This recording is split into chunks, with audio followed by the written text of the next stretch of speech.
If you're an author that wants to self-publish like me, but you're not sure how you can get your book to that point of publication because you need an editor, you need somebody to help you with proofreading, you need somebody to help you with the cover, or otherwise it will be a hot mess, then today's video is for you.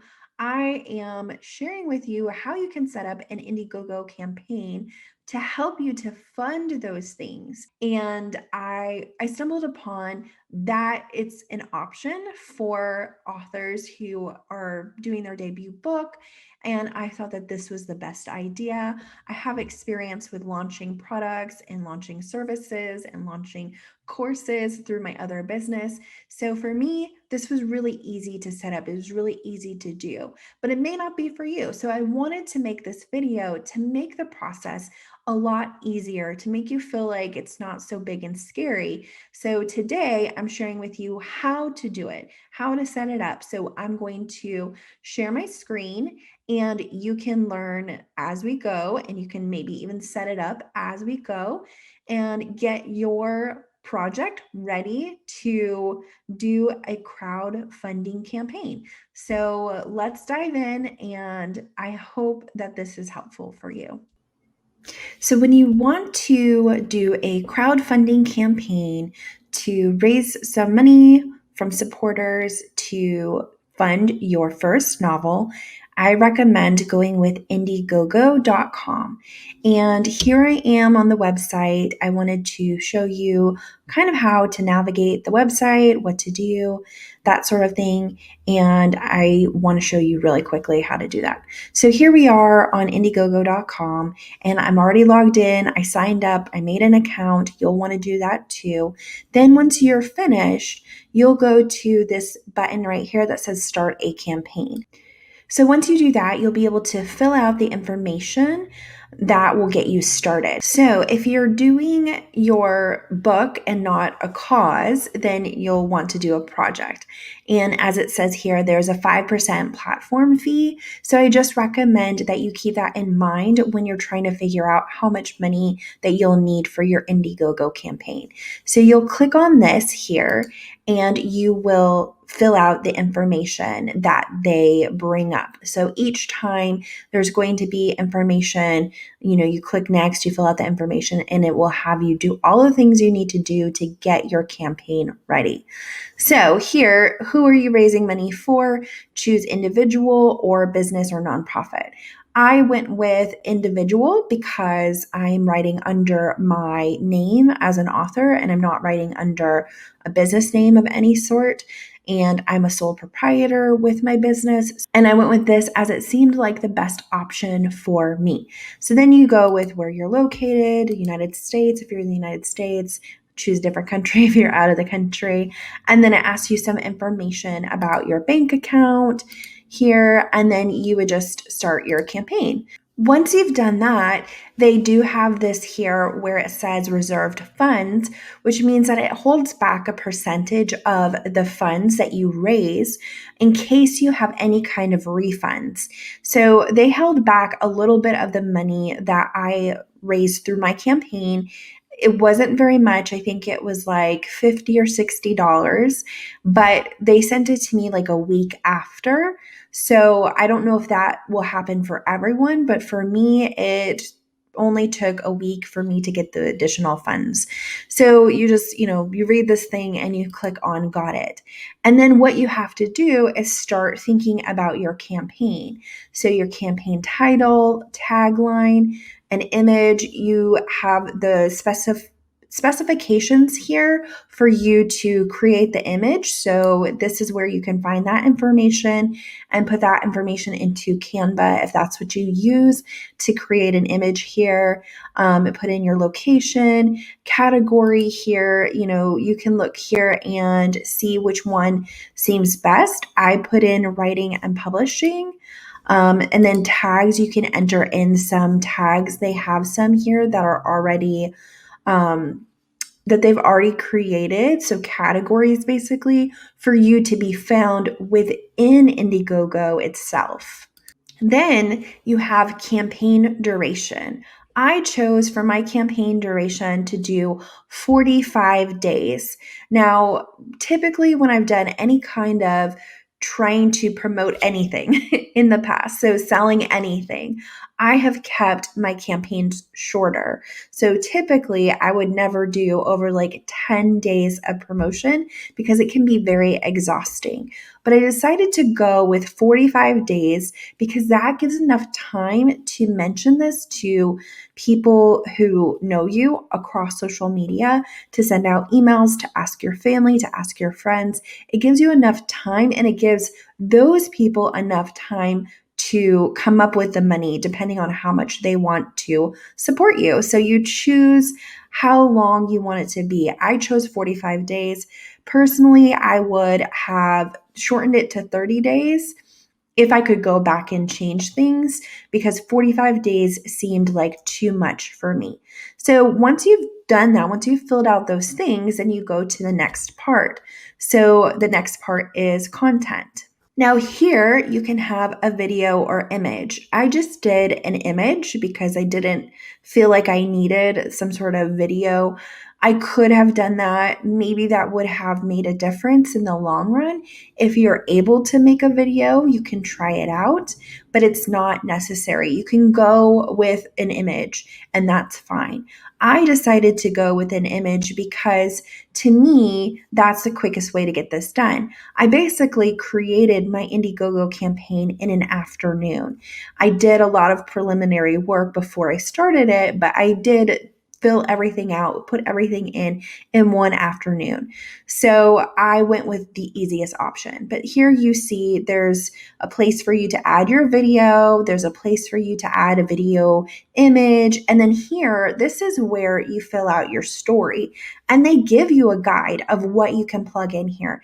And I basically just followed this guide and I looked at other people who I've known who have done Indiegogo campaigns in the past.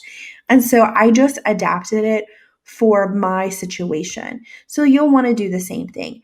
And then FAQs, I thought about the frequently asked questions that people would have for me. So for me, I'm writing a serial, so a lot of my questions were centered around that.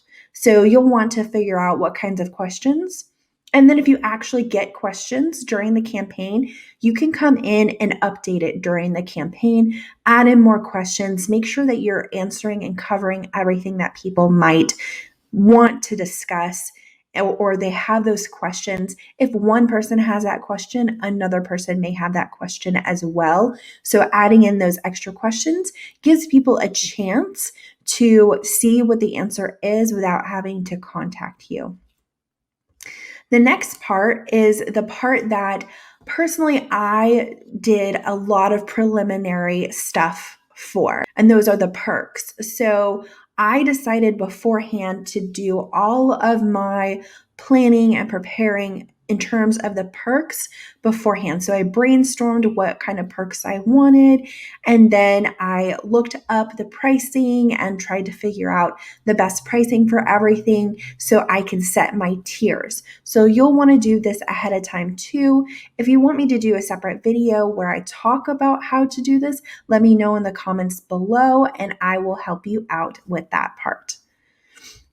Now, when you come in here next, items, this is just something that I think is basically the same as perks, but it allows you to see those perks afterwards. So you can see what people have basically purchased, and then it's easier for you to track and manage. Now, if you go, let me move my face over here. So if you go here, there's team. If you want to add somebody to help you, I personally just had my information here.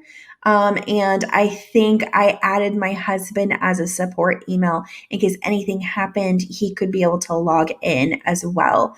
And then that was it. So, this information is important in terms of who is running the campaign. Then funding, this is where you need to set how much you want to get. I set mine quite high because I wasn't sure how many people were going to donate or who were going to claim the perks. So I did not know what was going to happen. So because of that, I decided to set my goal amount that I wanted really high. And I took into account the fact that I needed to get items like printed. So my book, I needed to get that printed. I needed to ship that. I needed to print out stickers. I needed to do all these things. And I didn't raise enough money to actually do all of that stuff. So some of my campaign, all of my campaign went to editing, and all of it went to getting my character art and the art for the cover, and then the art for the stickers that I'm printing, and the artwork that I'm printing. So all of the money went to that stuff. And so as far as the actual items that I'm sending people, I'm having to use alternative funding that I am creating to actually fund that portion. So just so you know, you may not get as much money as you hope, but make sure that you account for how much money you might need and try to get just as much as you can through your campaign. So I chose flexible funding because for me, I figured that any funding is better than no funding. So with flexible funding, you're able to take the money that you receive and use that on the things that you can. So you don't have to raise the amount that you put as the cap. Like, I want to raise $5,000 with this campaign. You don't have to meet that $5,000 mark. But if you did fixed funding, then you do have to meet that mark or you're not funded at all. I went with flexible so that I could, take in as much money as possible, but then I would have to figure out the rest. So that's what I did. And then here's where you can enter in how much. And then, there's things here that you have to do in order to receive your funds. So verify your ID, put in your banking information. So that stuff is actually not that hard to do. It may feel a little scary, putting your information into anything, but I did everything through the site, did not have a problem. So hopefully you can do the same thing too. If they had like an option like through PayPal or something like that, it might make it easier for some people because you might feel better, but then PayPal takes a cut of the money. So for me, just doing it straight into my bank account was actually really nice because Indiegogo takes a portion of the funds, and I didn't want another portion of the funds to be taken from PayPal or from Stripe or any other, website that helps you to get money, like helps to transfer money around. I am glad that I only had the fee from Indiegogo, and that was it. Now here, this customer billing statement, this is just what people will read on their statement when they pay you money through your Indiegogo campaign. So you would just probably put your name of you as the author or your pen name. If you're using a pen name, just make sure you make it clear that you are that pen name in your wherever the content is. Or the other thing you can do is if you have a publishing company, put in the information for the publishing company here. Now, then down here, we have extras. So you can make a share link, you can add in, like you can make actual share images for different, you can make the Facebook share image. I didn't do this. I just use the main image that I put in the very first section. But you can add these in if you want. You can get really crazy with ad tracking and stuff like that. I did not do that because I was keeping it simple. But, maybe you might want to add some stuff here to the image gallery. That might be like the one thing that you do extra in this section. And then here, it has the settings, but here I think I didn't really do anything with this. There's this for allow tips, but I didn't do that. I just allowed people to donate. So they can donate and they can also just take your perks. So that's all that I did. So, I mean, that is it. It's pretty straightforward. Once you have everything in there and you're ready to go, all you have to do is hit review and launch right here. If you're not ready and you want to come back and like work on it over like the period of a week and get it ready over the period of several days, you can hit save campaign to save it. So that's it for the basics of how to do it. If you have any questions, please do let me know. I will answer them in the section below, and I might make other videos to help you with your Indiegogo campaign if there is some interest, because I think that this is really an important thing for those of us who are first time to be self-published, first time, debut book. This is really an important way for us to be able to hopefully bring in a little bit of money at least, so we can get the best book that we can do out there into the world. So I would love to answer your questions about it. Let me know any of those questions in the comment section below, like this video, and I will see you in the next video.